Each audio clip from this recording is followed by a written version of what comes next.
은혜와 평강이라는 제목으로 함께 은혜를 나누겠습니다. 우리 지난주는 우리 1절 말씀 중심으로 하나님이 우리를 기뻐하신다 하는 말씀 나눴어요. 우리 존재 자체를 기뻐하셔서 우리를 성도로 부르셨다. 그러니까 성도의 성도다움은 뭐라 그랬어요? 신실함이라 그랬죠. 신실함. 그래서 성도답게 신실함으로 주님 앞에 충성해야 되고 주님 앞에 신실한 모습으로 살아야 한다는 말씀을 드렸어요. 이제 오늘은 2절 중심으로 말씀을 좀 살펴볼 건데요. 바울이 이 에베소 교인들에게 편지를 하고 이제 인사를 하면서 인사와 함께 축복의 메시지를 지금 주고 있어요. 그 2절 말씀을 우리 한번 함께 봉독하겠습니다. 하나님 우리 아버지와 주 예수 그리스도로부터 너희에게 있을지어다. 아멘. 교회에 편지를 보낼 때마다 이렇게 인사말로 시작을 하는데 바울의 이 인사는요, 그냥 형식적인 그냥 단순한 그런 인사가 아닙니다.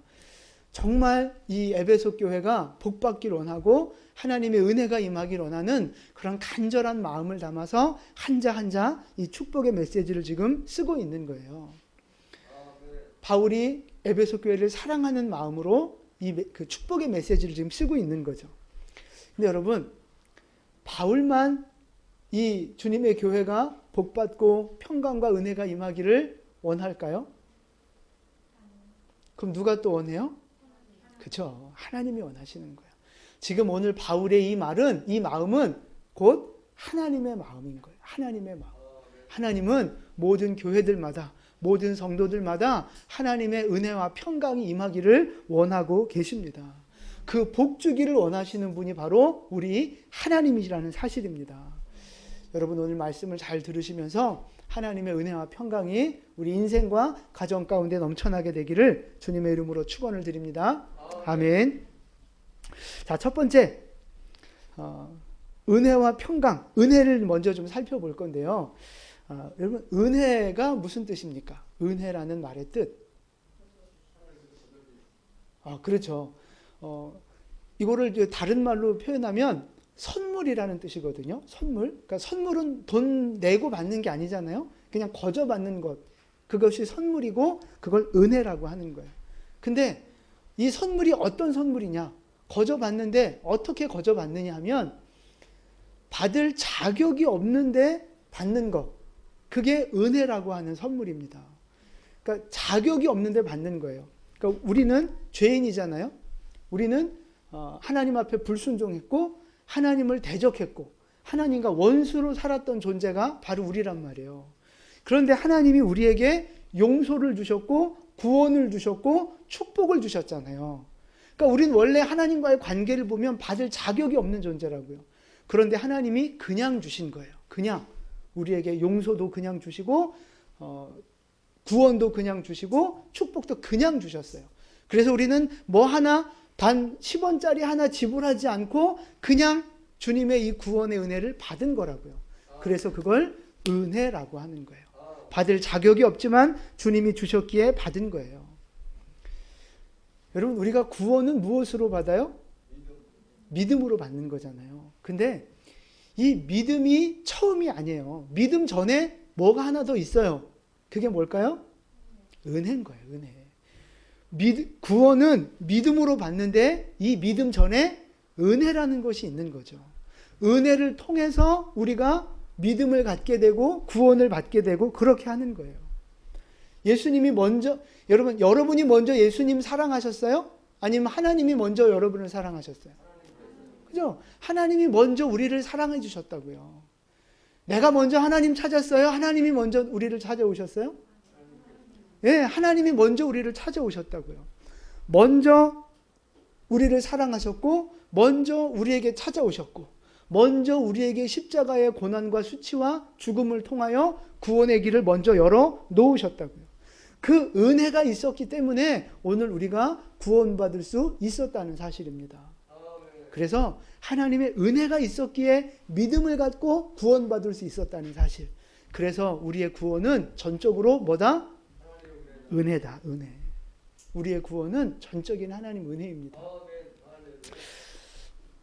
그러니까 가끔 사람들은 자기가 똑똑해서, 자기가 착해서 구원받고 하나님이 은혜 주신 줄 알아요. 천만의 말씀입니다. 그 어느 누구도 구원받을 만큼 똑똑하고 잘난 인생 없습니다. 그 어느 누구도 구원받을 만큼 착한 사람은 이 땅에 없다는 거예요. 모두 다 죄인입니다. 모두 다 죄인입니다. 아멘. 죄인들은 아멘 하시기 바랍니다. 죄인 아닌 척하고 있어. 우리는 다 죄인이라고요. 받을 자격이 없는데 하나님이 은혜로 우리에게 구원의 은혜를 주신 거예요. 이 은혜가 이미 우리의 인생 속에 시작되었음을 믿으시기 바랍니다. 시작된 거 맞죠? 그러니까 오늘 우리가 이 자리에 있는 거예요. 예배자로 서 있는 거예요. 하나님이 우리에게 이미 은혜를 주셨고 하나님이 이미 우리의 인생 속에 개입하기 시작하셨다는 사실입니다. 여러분 이게 중요한 거예요. 왜냐하면 생각해 보세요. 하나님이 인간이 되셨잖아요. 하늘 영광을 버리고 이 땅에 연약한 인간으로 오셨어요. 그런데다가 이 거룩하신 주님이 죄인이 되어서 십자가에서 죽으셨단 말이에요. 죄를 죽을 만큼 싫어하는 예수님이 죄인이 되셨어요. 그래서 십자가에서 죽으셨다고요. 왜 그러신 거예요? 왜 이 땅에 오셨고 왜 십자가에서 죄인으로 죽으셨어요? 예, 우리를 구원하시려고, 우리를 너무너무 사랑하셔서 우리를 구원하기 위해서 이 성육신 하심과 이 죽으심의 모든 일들을 주님이 행하신 거라고요. 그냥 쉽게 너 구원시켜 줄게 하고 말로 때우신 게 아니에요. 십자가의 지극한 고난과 사랑으로 우리를 구원해 주셨다고요. 엄청난 값을 지불하신 거예요, 예수님은. 우리의 구원을 위해서. 근데 여러분 보세요. 우리를 구원하기 위해서 그렇게 지극한 사랑과 희생을 하셨는데, 지불하셨는데, 그렇게 애써 구원해 놓으시고 나서 이제는 네가 알아서 살아. 나 이제 너 신경 안 쓸게. 이렇게 우리를 세상 가운데 그냥 집어 던지시겠냐고요. 가능해요? 절대 그럴 수 없죠. 여러분 아기를 그렇게 10달 동안 그 뱃속에 낳고 나서 아우 너무 사랑해. 너무 이뻐 죽겠어. 근데 이제 네가 알아서 살아. 그럴 수 있어요? 안 되잖아요. 아니잖아요. 하나님의 사랑이 마찬가지예요. 우리를 너무너무 사랑하셔서 구원하셨기에 구원 이후에 우리의 삶도 절대 방치하지 않으십니다. 절대 나몰라라 하지 않으십니다. 구체적인 사랑과 능력으로 우리의 삶 가운데 뚫고 들어오셔서 개입하시고 인도하시고 도우시는 줄로 믿으시기 바랍니다. 할렐루야. 하나님의 말씀을 볼까요? 로마서 8장 39절부터 우리 세 구절 함께 말씀을 보겠습니다. 같이 봉독합니다. 어떤 피조물이라도 우리를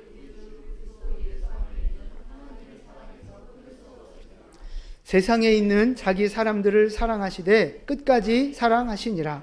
내가 세상 끝날까지. 아멘. 보세요. 하나님의 사랑은요, 끊을 수 없는 사랑이라고요. 끊어질 수 없는 사랑. 그러니까 그 사랑이 언제까지 가요? 세상 끝날까지. 우리가 죽는 그 순간까지 하나님의 사랑은 계속 이어지는 거라고요. 절대 끊어질 수 없는 하나님의 사랑. 그 사랑의 손길로 우리를 돌보시고 우리를 보호하시고 우리를 공급하시고 우리에게 은혜와 복 주심을 믿으시기 바랍니다. 여러분이 은혜를 믿으셔야 돼요. 이 하나님의 은혜, 이 끊어질 수 없는 하나님의 사랑, 이 사랑을 믿고 세상의 모든 어려움과 고난 이기시고 마침내 승리하는 여러분 되시기를 축복합니다. 옆에 분에게 인사하시죠. 하나님의 은혜가 끊어지지 않습니다.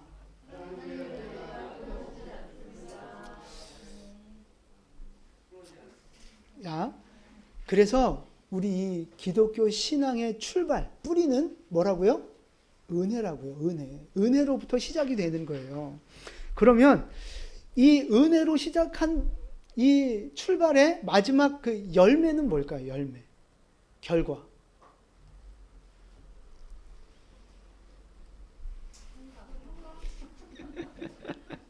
평강입니다. 평강. 구원이라고 생각할 수도 있는데 구원은 최종 열매가 아니에요. 그거는 은혜와 함께 주어지는 첫걸음일 뿐입니다. 첫걸음. 구원은 첫걸음이고요. 마지막 최종 열매는 평강입니다. 왜 평강이 뭐길래 마지막 믿음의 그 은혜의 열매가 평강인가 살펴볼게요. 평강은요, 그 구약의 그 단어로 말하자면, 히브리어로 말하자면 그게 뭐냐면, 그렇죠, 샬롬이라고 하는 거예요. 샬롬. 유대인들이 인사말로 하는 샬롬이 바로 평강이에요. 근데 평강에 여러 가지 뜻이 있어요. 세 가지 뜻만 좀 살펴볼 건데, 첫 번째는요, 개인적인 물질의 평강, 어떤 번영, 개인적인 안정, 뭐 이런 뜻을 갖고 있어요. 개인이 물질적으로나 건강으로나 뭐 이렇게 여러 가지 모습에서 형통하고 번성하는 거, 그거를 샬롬이라고 하는 거예요. 평강이라고 하는 거예요. 우리가 제일 받고 싶은 샬롬 아닙니까? 네. 아예 아니에요. 이게 그 뒤에 또 있어요. 자, 두 번째, 이 샬롬의 뜻이 뭐냐면 싸움과 분쟁이 없는 상태, 평안한 상태, 분쟁과 싸움이 없는 상태를 말하는 거예요. 근데 여기서 싸움과 분쟁이 단순히 없는 상태를 말하는 게 아니고요, 싸움과 분쟁이 있었다가 그게 멈춰지고 더 나아가서 싸웠던 두 상대가 서로 화해하고 연합하고 하나 되는 것, 그게 바로 평강의 진짜 의미예요. 싸웠던 두 사이가 서로 하나 되어지는 것. 이제 나중에 2장에 가면 그 말뜻이 또 나오거든요. 그래서 평강의 의미는 그거예요. 개인적인 평강. 물질적으로 잘 되고 하는 일들이 형통하는 개인적인 복을 받는 평강. 두 번째, 가정의 평강은 뭐예요? 가족이 한 마음 되고 믿음으로 하나 되어지는 평강. 이런 그 평강의 복이 여러분의 개인과 가정 속에 있게 되기를 주님의 이름으로 축원을 드립니다. 이 평강. 분열되지 않고 하나 되어지는 평강. 그런데 평강의 진짜 중요한 세 번째 의미가 있어요. 그게 뭐냐면 영적인 평강입니다. 영적인 평강. 그러니까 육신적이고 물질적인 인간관계적인 어떤 평강을 넘어서서 영적인 평강. 그게 바로 뭐예요? 하나님과의 연합을 말하는 거예요. 하나님과 하나 되어짐을 말하는 것입니다. 그 영적인 평강을 하나님은 우리에게 주기를 원하시는 거예요. 질문 하나 드릴게요.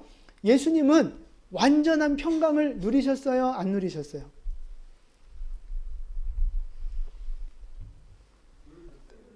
뭐 그걸 고민을 하세요. 그 질문할 가치도 없는 거죠. 하나님은 예수님하고 완전한 연합을 이루셨잖아요. 평강 그 자체였다고요. 자, 요한복음 17장 21절 말씀 보겠습니다. 아버지께서 내 안에, 내가 아버지 안에 있는 것 같이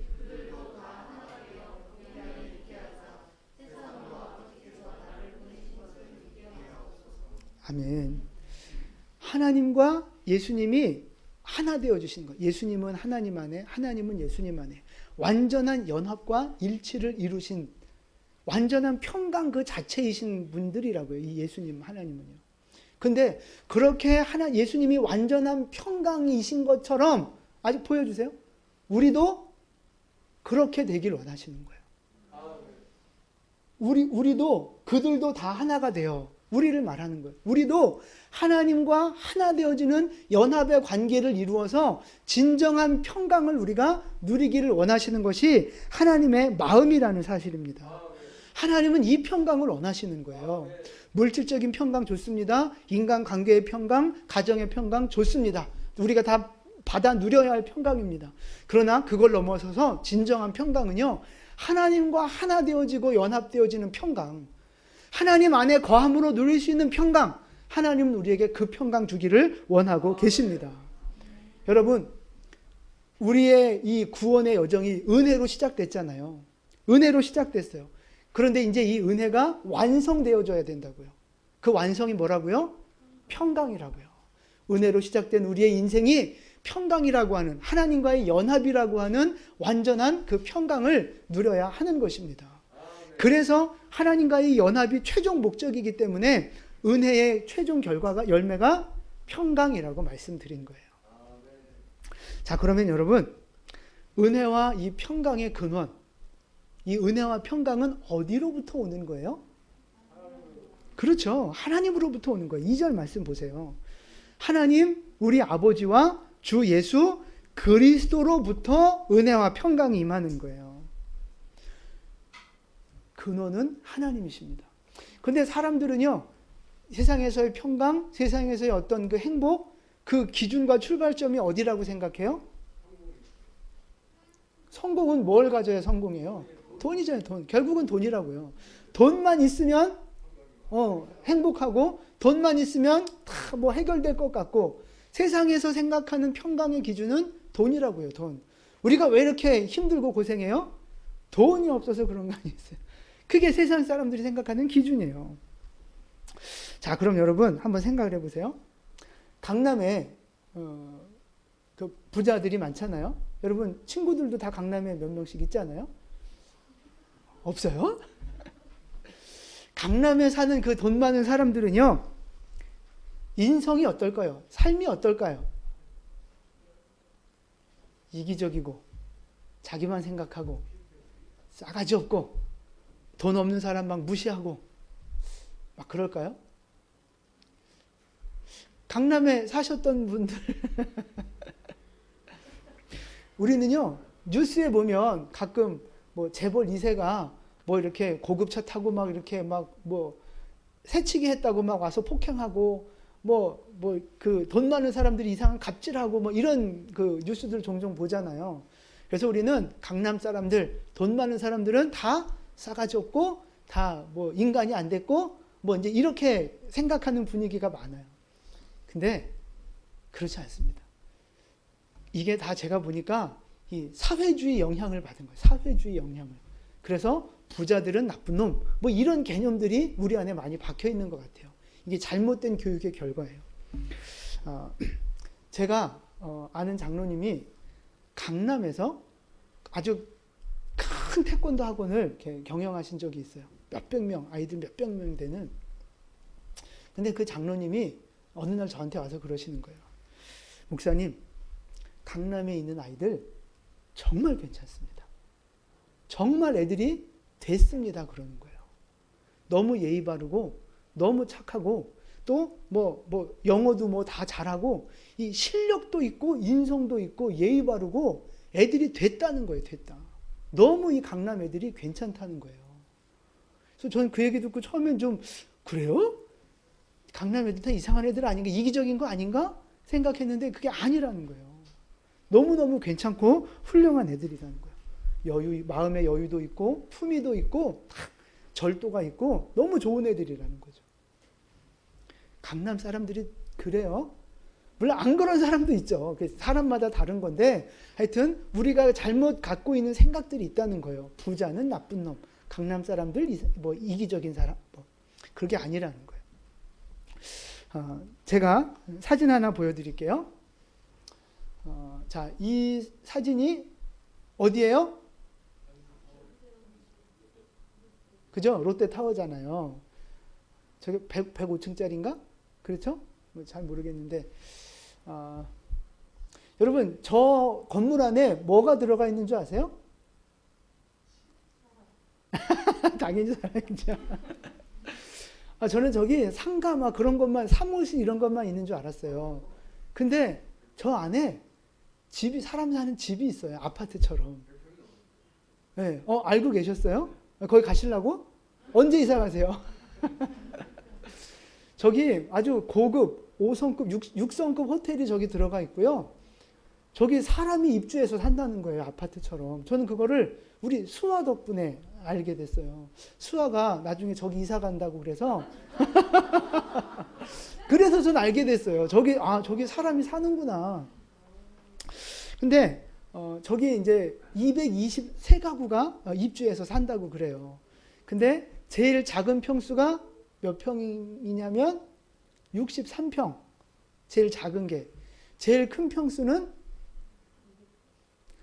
370평짜리가 제일 크고요. 분양되어지는 제일 큰 평수는 200평이 넘는다 그래요. 제가 그 내부 200평 넘는 집 사진을 좀 하나 보여드릴게요. 자, 여기가 거실입니다. 거실. 저 안에가 이제 그 소파 있는 데고, 이쪽으로는 또 TV를 보는 룸이 따로 있고, 이쪽으로는 또 차 마시는 데가 따로 있고, 거실. 축구를 해도 될 것 같아요. 제가 보니까 제가 사는 집을 여기다 딱 거실에만 들여다 놔도 거실이 남아. 엄청 큰 거, 엄청. 그리고 저기서 이렇게 밖을 보면 새들이 이렇게 밑으로 날아다니고, 새들이. 자, 그 다음 사진 보여주세요. 여기는 안방입니다, 안방. 네. 침대가 한 10개는 들어가도 남을 것 같아요. 하여튼, 우리 집은 침대 놓고 나면 장롱문이 열릴까 안 열릴까 저기 뭐. 자, 그 다음 사진 보여드릴게요. 여기는 드레스룸입니다, 드레스룸. 저희가 하여튼 200평이 넘는 집이에요. 하여튼 우리 수아가 저기 이제 이사 가게 되면 여러분 초대할 테니까 한 번씩 놀러 오세요. 네. 네. 뭐 저도 사준다 그랬는데 전 됐다 그래서 나는 그냥 단독주택 사줘 그랬어요. 지금 잘 보이셔야 돼요. 근데 저기는 입주민 외에는 아무도 못 들어가요. 심지어 이제 뭐 우리가 뭐 치킨 배달을 시켜도 우리는 집 앞에 와서 띵동 하잖아요. 저기는 그 키맨이라는 사람들이 현관에서 받아서 올려다 주지 그 누구도 입주민이 아니면 저기를 못 들어와요. 아무리 아는 사람 방문자가 와도. 그러니까 입주자가 직접 내려와서 내 손님입니다 하고 확인하고 데려갈 수는 있지만 그 전화로 뭐 어떻게 해서 이게 안 돼요. 철저하게 개인적인 삶이 이렇게 보장되어지는 그러한 그 입주 공간이에요, 저기가. 그러니까 저기 이제 호텔이 같이 있다 그랬잖아요. 그래서 그 6성급 호텔에서 그 주는 그 서비스를 그 입주민들이 다 그대로 누릴 수 있는 거예요. 물론 이제 돈은 내야 되죠.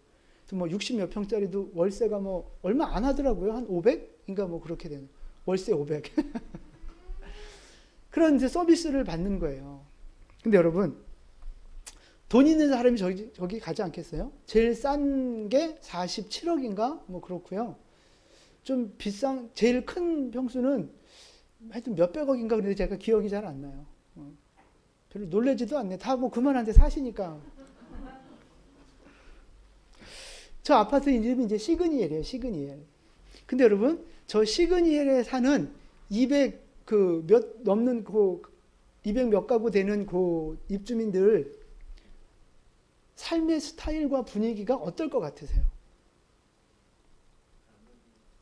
다 개인적이고, 다 이기적이고, 뭐 다른 사람 신경도 안 쓰고, 뭐 자기만 알고, 뭐 이런 사람들일 것 같죠? 절대 그렇지 않습니다. 그 입주한 사람들이 이렇게 얘기하는 걸 들어봤는데 친구거든요. 그래서 얼마 전에 이렇게 만났었어요. 안 믿으시는군요. 근데 입주민들의 얼굴이 너무 밝다는 거예요. 너무 밝아요.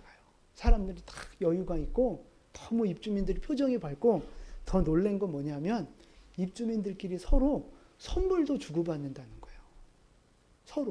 서로 인사하고 챙기고. 여러분 지금 다들 뭐 대부분 아파트에서 하실 텐데 이웃들하고 서로 선물 주고받고 뭐 이런 거 하셔요? 거의 안 하잖아요. 우린 전도할 목적으로 의도를 가지고 접근을 하지만 정말 그런 마음 없이 그냥 인간적으로 서로 뭔가 이렇게 나누고 이런 사람들 거의 없잖아요. 그런데 여기 있는 주민은 그런다는 거예요. 별것도 아닌 건데 그냥 이렇게 선물로 함께 나누고 그렇게 교제하고 같은 그 건물 안에서 만나면 너무 반갑게 인사하고 너무 사람들이 나이스하고 좋다는 거예요. 인격적이고. 여러분 이런 사람들이 왜 이렇게 이 돈 많은 이 사람들이 왜 이렇게 여유가 있겠어요? 왜 이렇게 얼굴이 밝겠어요? 네? 돈이 있기 때문에 그런 거예요. 돈이 있기 때문에. 인심은 곳간에서 난다는 속담도 있잖아요. 돈이 있고 여유가 있으면 마음도 넓어지게 돼 있는 거예요. 물론 다 그런 건 아니지만 일반적으로 그렇다는 거죠. 여러분 보세요. 우리 욥기에 욥을 보면 욥이 구제를 많이 했어요? 안 했어요? 많이 했어요. 욥은 그 동방에 아주 손꼽히는 부자였거든요. 그래서 그런지 구제를 많이 했어요. 고아와 과부와 가난한 사람들, 어려움에 처한 사람들 엄청 많이 도와줬어요. 그게 욥기에 다 기록이 돼 있어요. 신앙생활도 잘했죠. 하나님도 잘 섬겼어요. 근데 욥이 이렇게 구제를 잘하고 마음을 넓게 쓰고 여유 있게 살 수 있었던 이유가 뭐예요? 믿음이 좋아서? 돈이 많았기 때문에 그런 거예요. 돈이 많으니까 남도 도와줄 수 있는 거고 마음의 여유도 생기고 그런 거라고요. 돈이 많으니까 그렇게 된 거예요. 근데 여러분, 이 돈이 많으니까 복을 많이 받았으니까 저렇게 잘하고 지금 잘 살고 있는 겁니다. 이 말을 누가 했는지 아세요? 사탄이 한 말입니다. 그러니까 우리가 난 돈이 없어서 지금 이렇게 사는 거지, 내가 돈만 있어봐, 내가 돈이 얼마만 있어봐, 내가 사업만 잘 돼봐, 내가 얼마든지 이렇게 하면 살 수 있지. 이거는 맞는 말 같은데 누구 말이에요 이게? 이게 사탄이 하는 말이라니까요. 돈의 많고 적음의 문제가 아니에요. 여러분 보세요. 이제 아까 그런 강남 이제 저런 시그니엘 저런 데 살던 사람들이 갑자기 사업이 망하고 이제 문제가 팍 생겨가지고 갑자기 이제 그 지하 단칸방으로 갔어요. 그러면 그 지하 단칸방에 가서도 여전히 밝은 얼굴로 여전히 이웃에게 이렇게 선물 나누면서 그렇게 여유 있게 살 수 있을까요? 거의 불가능한 거예요. 거의 불가능한 거예요.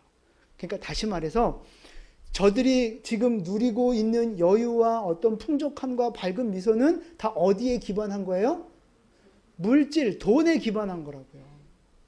돈은 근데 있다가도 없어질 수 있는 거잖아요. 없다가도 생기고. 그러니까 이 돈에 기반한 평강, 돈에 기반한 여유는요, 제한적인 거라고요. 가짜라고요. 가짜 어찌 보면. 물질이 없어지면 그 평안도 없어지잖아요. 물질이 없어지면 그 여유도 없어지잖아요. 그러니까 그거는 제한적이고 일시적이고 참된 평안이 아니라는 겁니다. 조건적이고 일시적인 평안일 뿐이죠. 그러면 우리가 찾아야 하는 영원한 평안, 진정한 평안, 그건 여러분 어디에서 오는 거예요? 그죠? 하나님 안에서 오는 거라고요, 그게. 진짜 하나님 안에 거하는 평강은요, 물질이 있고 없음이 중요하지 않아요. 늘 기쁨이 있고 감사가 있고 있는 형편껏 이웃과 섬기고 나누는 그게 되는 거예요, 그게. 진정한 평강이 우리 안에 있기를 축복합니다. 물질에 의존한, 성공에 의존한, 뭐가 잘 되고 있음에 기준한 그런 평강이, 그런 기쁨이 아니라 그것과 상관없이 하나님 안에 있음으로 인한 복의 근원, 평강의 근원 되시는 하나님과 함께함으로 인한 평강과 기쁨, 그것이 우리 안에 있기를 축복합니다. 하나님은요, 평강의 근원, 복의 근원이시라고요.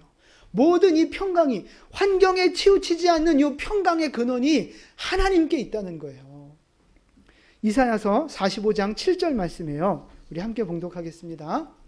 나는 빚도 짓고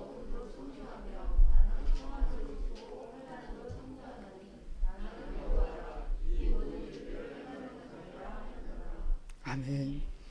빛의 근원도 하나님, 어둠의 근원도 하나님, 평강의 근원도 하나님, 환난의 근원도 하나님. 모든 것이 다 하나님의 손 아래 있다는 거죠. 하나님이 모든 것을 다 주관하신다는 거예요. 내 인생도 하나님 손 안에 있고 인류의 역사도 하나님 손 안에 있고 모든 것이 다 하나님 손 안에 있다는 거예요. 그 하나님이 평강의 근원입니다. 그럼 여러분, 우리가 어떻게 해야 이 영원한 평강, 환경에 치우치지 않는 진짜 평강을 우리가 누릴 수 있겠느냐 하는 거예요. 어떻게 해야 돼요? 평강의 근원 되시는 하나님 안에 들어가야 되는 거예요.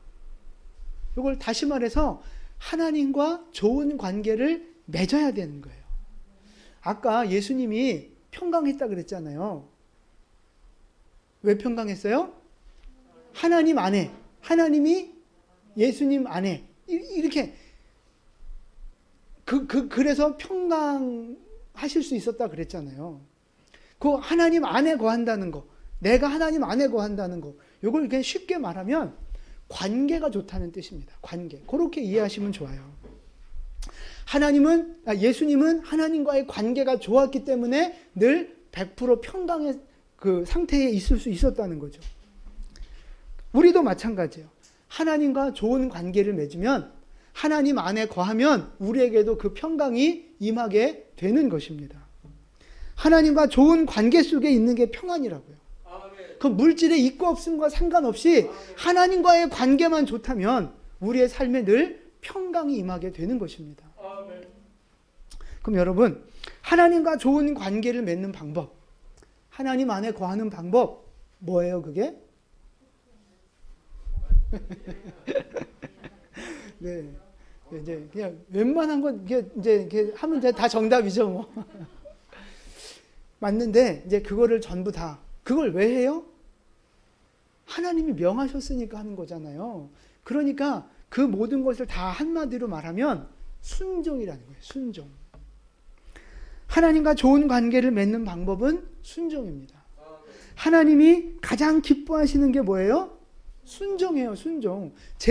제사보다 순종이 더 낫다고 말씀하셨거든요. 하나님은 우리가 순종할 때 기뻐하시고 우리가 순종할 때 우리가 주님 안에 거하게 되며 평강을 누리게 되는 거예요. 반대로 불순종하게 되면 뭐가 깨지는 거예요? 관계가 깨지는 거예요, 관계가. 여러분 그렇잖아요. 저 사람이 내 말을 잘 들어주고 내 말대로 이렇게 잘 움직여주면 그러면 얼마나 그 사람이 기뻐요. 얼마나 그 사람과의 관계가 좋습니까? 그 상사가 부하 직원한테 이렇게 업무를 맡기는데 늘 시키는 대로 안 하고 자기 마음대로 하고 막 엉뚱한 짓 하고 막 그러면 그 관계가 좋을 수 있겠어요? 말이 안 되는 거예요. 권위자의 말을 잘 따라주고 인정하고 순종할 때 그 관계가 아름답게 되어지는 거죠. 그래서 아름다운 관계는 순종을 통해서. 거꾸로 관계를 깨트리는 건 불순종이라는 거예요. 불순종. 그럼 여러분, 지금 여러분과 하나님의 관계는 어떠냐 하는 것입니다. 여러분 하나님께 지금 순종하고 계십니까? 아니면 불순종하고 계십니까? 여러분과 하나님과의 관계가 어떠냐? 개인적으로 나 하나님하고 잘 지내요? 아니 그게 중요한 게 아니라 순종하고 있냐고요. 개인적인 혼자만의 느낌과 착각이 중요한 게 아니고 그건 중요하지 않아요. 내가 진짜 하나님 말씀대로 순종하고 있느냐. 그게 중요한 거라고요. 여러분 순종하고 계십니까? 하나님 뜻에, 하나님 마음에 순종하고 계십니까? 하나님 말씀에 순종하시고 하나님의 뜻에 굴복하는 여러분 되시기를 축복합니다. 그래서 하나님 안에 거하는 평강, 하나님 안에서 누리는 그 평강의 축복이 여러분에게도 임하게 되기를 예수님의 이름으로 축원을 드립니다. 두 번째 평강을 누리는 방법은요, 심지가 견고해야 돼요. 우리 이사야서 26장 3절 말씀입니다. 우리 함께 봉독합니다.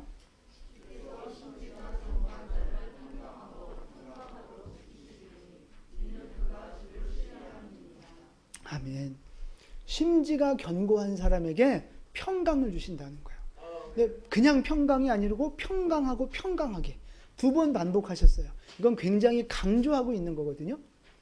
하나님께서 우리에게 평강을 분명하게 주시겠다 약속하셨어요. 그런데 그 조건이 뭐냐 하면 심지가 견고한 자를 그렇게 하신다는 거예요. 여러분 안에 다 심지 있어요? 우리가 촛대도 아니고 무슨 심지가 견고하다는 게 무슨 뜻이냐?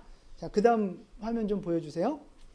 공동 번역 성경에서는요, 마음이 한결같은 사람이라고 번역을 해놨어요. 그리고 킹제임스 성경에서는 생각을 주님께 고정시킨 사람, 이렇게 번역을 해놨어요. 그러니까 심지가 견고한 사람은요, 한결같은 마음으로 하나님을 향해서 주님만 바라보는 거죠.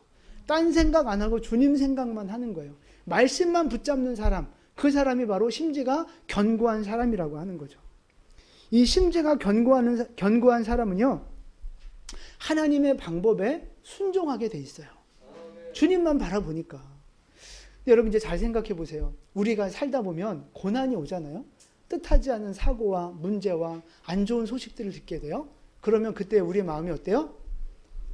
흔들리고 걱정되고 불안하고. 그게 인간이에요. 그게 인간. 당연한 거예요, 여러분. 자연스러운 거예요. 근데 이제 이 두려움과 어떤 불안함들이 왔을 때 심지가 견고한 사람과 견고하지 않은 사람의 차이가 있어요. 자, 심지가 견고하지 않은 사람, 다시 말해서 하나님만 바라보지 못하는 사람은요, 어떻게 반응하겠어요? 그 고난과 문제 앞에서? 그죠? 그러니까 심지가 견고하지 못하니까 하나님만 안 바라보는 거예요. 그러니까 다시 말해서 하나님을 온전히 의지하는 믿음이 약한 거죠.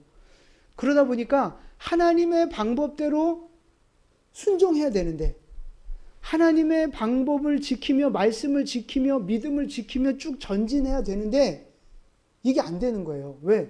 의심이 들어오니까. 이렇게 하다가 내가 잘못되면 어떡하지? 이렇게 하다가 내가 손해보면 어떡하지? 그런 두려움과 불안함이 들어오는 거죠. 하나님의 절대 선하심, 하나님이 결코 나를 떠나지 않으심, 하나님이 나에게 가장 좋은 것을 주시는 분이라고 하는 이 절대 명제가 흔들리는 사람이라는 거죠. 그러니까 끝까지 하나님의 방법을 지킬 수가 없어요. 이렇게 하다가 내가 손해볼 수 있는데, 그러니까 결국 믿음으로 살다가도 자기 방법으로 가는 거예요. 믿음으로 살다가도 세상 사람들이 말하는 기준과 가치관으로 내 삶을 바꿔버리는 거죠. 하나님을 떠나게 되는 거예요. 심지가 견고하지 않은 사람. 그래서 결국은 돈을 쫓아가게 되고 결국은 사람 인맥 잡게 되고 세상 것을 의지하게 되는 그 하나님을 떠나게 되는 거죠. 심지가 견고하지 않은 사람. 그런데 심지가 견고한 사람은요, 하나님을 분명하게 신뢰하는 사람이에요. 환경이 어떻고 지금 어떤 문제가 생겨도 주님만 바라보는 사람. 하나님 안에 분명히 답이 있고 하나님은 반드시 선한 길로 나를 인도하실 거고 내게 가장 좋은 걸 주시는 분이고, 이 분명한 믿음이 있는 사람은요, 문제가 생길 때 어떻게 해요? 믿음으로 나가는 거예요. 말씀의 범위를 벗어나지 않고 믿음의 범위를 벗어나지 않고 말씀대로 순종하고 하나님의 법칙대로 순종하면서 그냥 뚫고 나가는 사람이에요. 그 사람이 심지가 견고한 사람.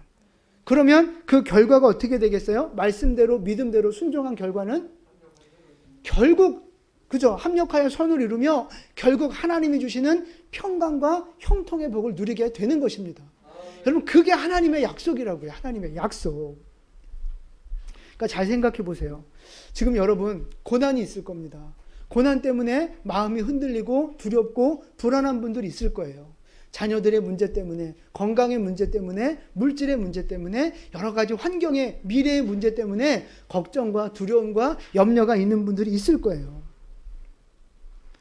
이때 여러분의 믿음을 점검하셔야 돼요. 정말 내 심지가 견고한 사람인가? 하나님 앞에서 심지가 견고한 사람인가를 점검하셔야 돼요. 여러분, 하나님이 살아계신다는 것을 믿으십니까? 하나님은 선하신 분이라는 사실을 믿으십니까? 하나님은 나를 향하여 신실하신 분이고 나에게 가장 좋은 것 주길 원하시는 분인 줄 믿으십니까? 하나님은 약속을 지키시는 분이라는 사실을 믿으십니까? 별로 믿음이 없어 보이는데 그럼 고생하시겠어요? 분명한 믿음을 가지셔야 한다. 이 하나님의 선하심, 하나님의 능력, 하나님의 약속, 하나님의 신실하심 분명하게 믿으시기를 축복합니다. 이 믿음을 가져야 심지가 견고한 사람이 되는 거예요. 이 심지가 견고한 사람은 어찌하든지 하나님의 말씀대로 하나님의 방법대로 살아가는 거거든요. 하나님께 순종하며 하나님과의 관계를 지키거든요. 하나님 안에 거하는, 하나님과 연합하는 자가 되는 거거든요. 그러면 결국 문제와 고난을 뚫고 승리하는 자가 되는 거예요. 여러분, 말씀 붙잡고 하나님의 이 그 선하심, 하나님의 신실하심을 붙잡고 하나님의 방법대로 승리하는 여러분 되시기를 축복합니다. 여러분, 절대 믿음의 길에서 떠나지 마십시오. 이 말씀의 범위를 벗어나지 마십시오. 세상의 방법, 사람들이 말하는 거 그거 따라가지 마시고 하나님의 방법, 하나님이 원하시는 길대로 걸어가실 수 있기를 축복합니다. 기도하며 말씀 묵상하면서 응답을 받아서 한 걸음 한 걸음 고난을 극복해 나가는 여러분 되시기를 축복합니다. 그러면 하나님이 여러분을 평강하게 하실 것이고 형통하게 하실 것이고 최후 승리자로 만들어 주실 것입니다. 진짜 이 믿음이 있으시기를 축복합니다. 하나님의 약속을 한 가지만 더 볼게요. 이사야서 41장 13절이에요. 우리 함께 봉독합니다. 이는 나 여호와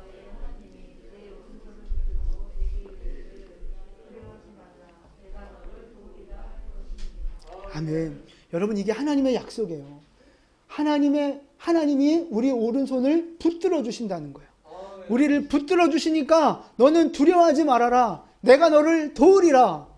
너는 두려워하지 마라. 내가 너를 붙들고 너를 도우리라. 내가 너를 도우리라. 하나님의 약속입니다, 여러분. 내가 너를 도우리라. 내가 하나님 편에 서 있으면 하나님이 너를 도우리라. 내가 하나님께 순종하여 하나님과 좋은 관계 안에 있다면 내가 너를 도우리라. 이것이 하나님의 약속이에요. 아까도 말씀드렸잖아요. 예수님이 이 땅에, 하나님이신 예수님이 이 땅에 오셨다고요. 십자가에서 죽으면서까지 나를 구원하실 만큼 끔찍한 사랑으로 우리를 구원하셨다고요. 그런데 그 하나님 왜 나를 안 도우시려고 하겠어요? 그 말이 돼요? 안 된다고요. 하나님은 나를 돕기를 원하신다고요. 하나님은 나에게 복 주기를 원하신다고요. 그렇게 죽을 만큼 사랑하는 우리가 고난당하고 그 하나님 품을 떠나서 어려움 당하고 그걸 보고 싶지 않으신 거예요, 주님도. 우리가 고생하는 거 주님 원치 않으신다고요. 내가 너를 도우리라. 우리를 돕기 원하시고 건지기를 원하시고 평강과 형통으로 이끌어가기를 원하시는 것이 하나님의 마음이고 계획인 거예요. 근데 그럼 왜 안 도우세요? 왜 하나님 약속 안 지키세요? 왜 그런 거예요? 순종하지 않으니까. 내가 하나님의 법을 자꾸 멀리 떠나니까. 내가 복의 근원 되시는 하나님께로 돌아오지 않으니까. 스스로 고난과 아픔을 자처하는 인생을 살고 있다는 말씀입니다. 우리의 눈이 하나님을 향하기 시작한다면, 우리가 하나님을 가까이 하기 시작한다면 하나님은 반드시 우리를 돕고 또 돕기를 원하시는 줄로 믿습니다. 아니, 도우실 줄 믿으시기를 바랍니다. 여러분, 마음이 흔들리고 인생의 불안함, 어떤 그 걱정이 오고 충분히 이해할 수 있고 그럴 수 있지만, 그러니까 내가 세상의 방법도 더 어떻게 해봐야지, 그게 아니고요. 불안하고 걱정되고 근심되는 그때가 바로 내 믿음을 점검하고 믿음을 작동시킬 때라는 사실입니다. 모든 것이 평안하고 다 잘 될 때, 그때 뭐 굳이 믿음을 붙들려고 안 해요. 그러나 내 두려울 때, 고난이 있을 때, 그때가 바로 진짜 믿음이 필요한 때 아닙니까? 그때가 바로 믿음을 작동시키고 내 믿음을 확인해야 할 때라고 하는 사실입니다. 고난 가운데 있는 여러분, 여러분의 믿음을 점검하시고 하나님 앞에서 믿음을 작동시키는 여러분 되시기를 축복합니다.